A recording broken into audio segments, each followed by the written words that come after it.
नमस्कार दोस्तों, welcome to Insight Study Forum. आज के वीडियो में हम बात करने वाले हैं डीएलएड थर्ड सेमेस्टर विज्ञान के कुछ इंपॉर्टेंट क्वेश्चंस।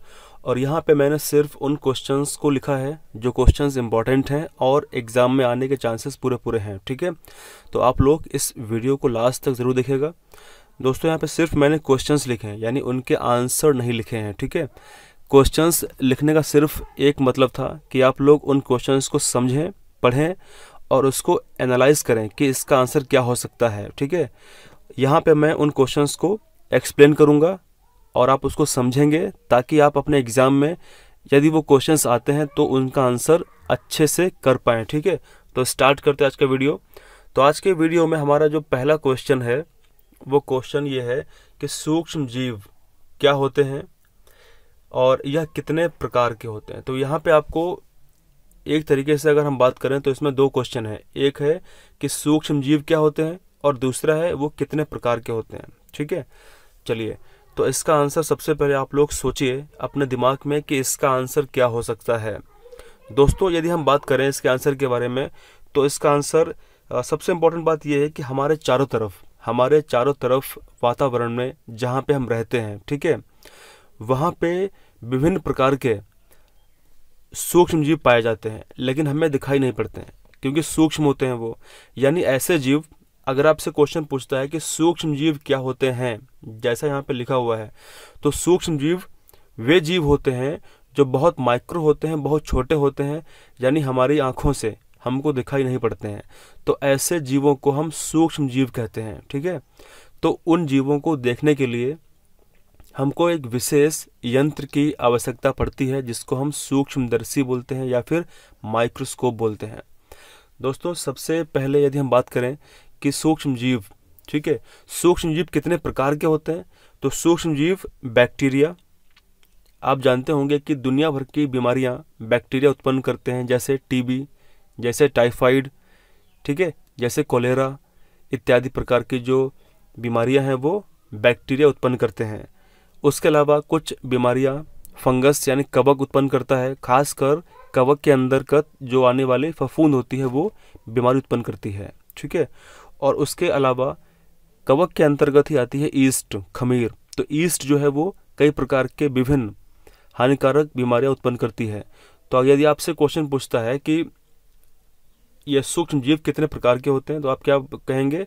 सूक्ष्म जीव बैक्टीरिया होते हैं, सूक्ष्म जीव प्रोटोजोआ होते हैं, सूक्ष्म जीव कवक होते हैं, और कवक में क्या होते हैं?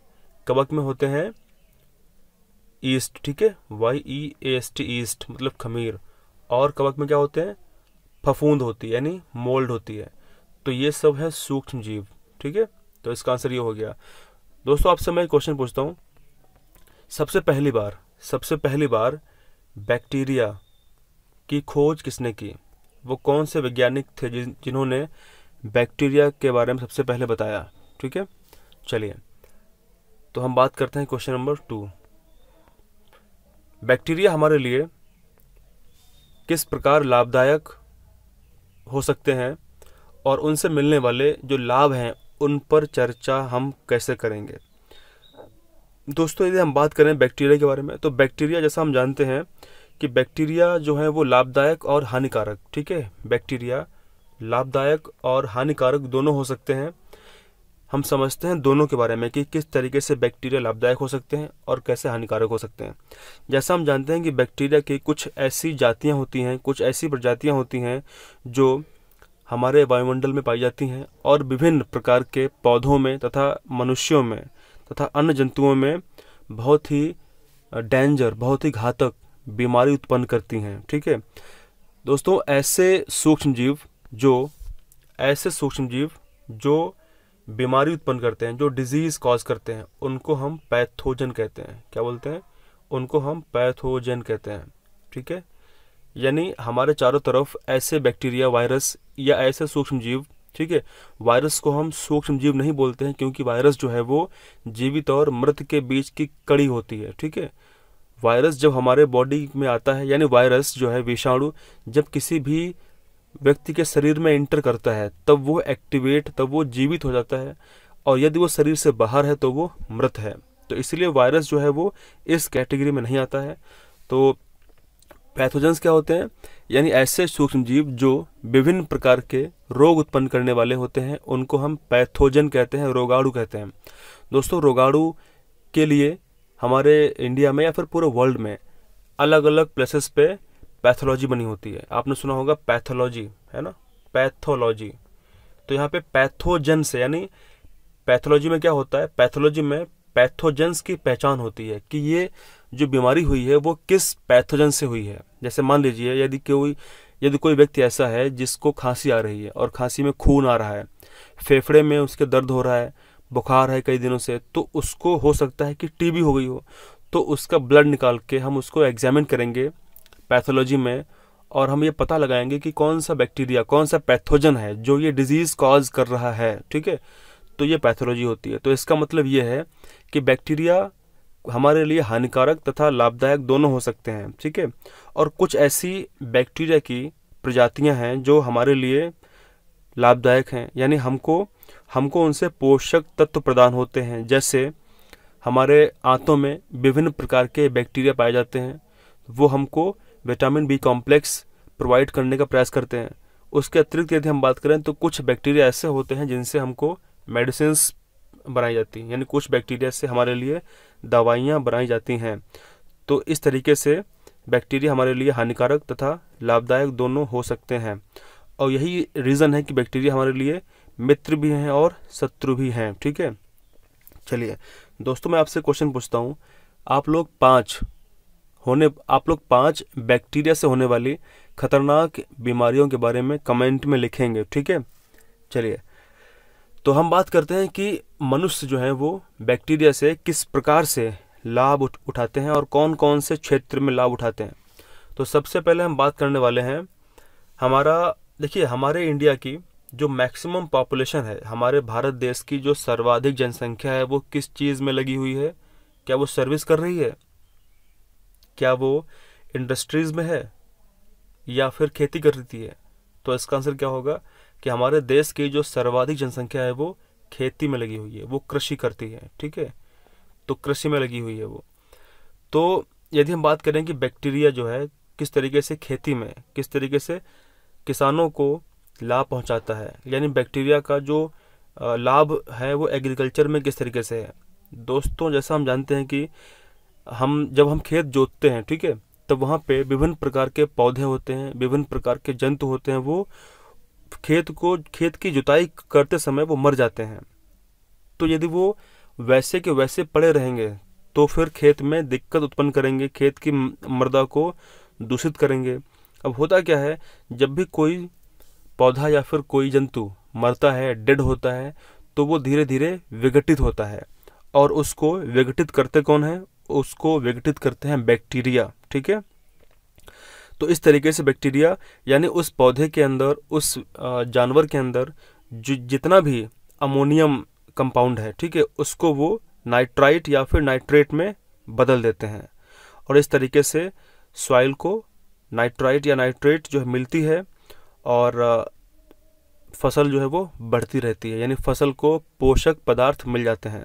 दूसरी बात करते हैं हम, कुछ ऐसे बैक्टीरिया होते हैं जो विशेष फसलों की जड़ों में पाए जाते हैं। ठीक है, खासकर जो दलहन, जो दालें होती हैं, उनकी जड़ों में पाए जाते हैं, जो नाइट्रोजन को फिक्स करते हैं। ठीक है, तो नाइट्रोजन का स्थिरीकरण करने के लिए बैक्टीरिया इंपॉर्टेंट होते हैं। तो इस तरीके से मृदा की जो उर्वरक क्षमता है वो बनी रहती है।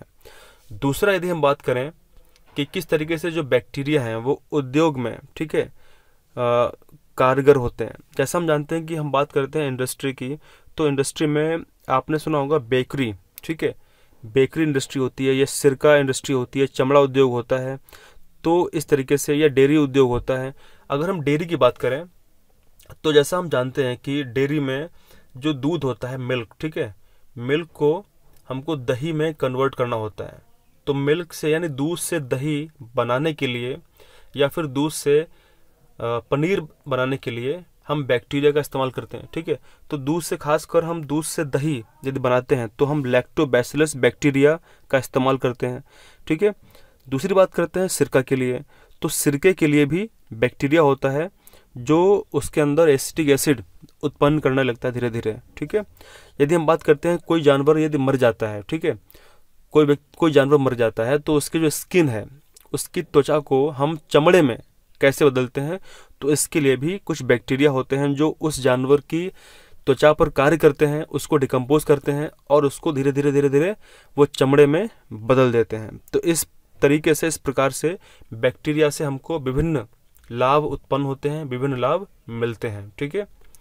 चलिए, तो इस क्वेश्चन का आंसर आप इस तरीके से कर पाएंगे। ये मैं आपको क्विकली रिवाइज करा रहा हूँ, विस्तार से तो मैं इसके ऊपर बहुत चर्चा कर सकता हूँ, ठीक है।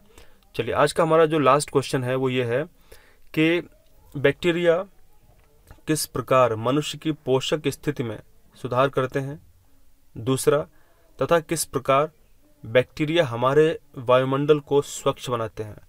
दोस्तों, ये एक बहुत ही इम्पॉर्टेंट चीज़ है कि जो बैक्टीरिया हैं वो हमारे लिए, मतलब हमारे वायुमंडल को वो स्वच्छ किस तरीके से बनाते हैं। जैसा भी हमने आपको बताया, जब भी कोई जानवर मरता है तो उसके अवशेष, उसका जो अवशिष्ट पदार्थ है वो वातावरण में पड़ा रहता है। यदि वो नहीं सड़ेगा, गलेगा, ख़त्म होगा तो उससे विभिन्न प्रकार के बीमारियां उत्पन्न होंगी उस क्षेत्र में। तो इसीलिए ज़रूरी ये है कि वो चीज़ गायब हो जाए, वो चीज़ डिकम्पोज, वो चीज़ विघटित हो जाए। चलिए, तो सबसे पहले हम बात करते हैं कि बैक्टीरिया किस प्रकार मनुष्य की पोषक स्थिति में सुधार करते हैं। तो इसका आंसर क्या होगा कि मानव तथा अन्य जो जीव जंतु हैं उनकी आंतों में, उनकी इंटेस्टाइन में बहुत सारे बैक्टीरिया उपस्थित रहते हैं, पाए जाते हैं, जो उनकी पाचन क्रिया को बढ़ाने का कार्य करते हैं, ठीक है। जैसा हम जानते हैं, अगर मैं आपसे क्वेश्चन बोलूं कि हम मनुष्य हैं, ह्यूमन हैं, ठीक है। मैं आपसे बोलूं कि आप आज घास खा लेना, ठीक है, आज आप रोटी मत खाना, घास खा लेना।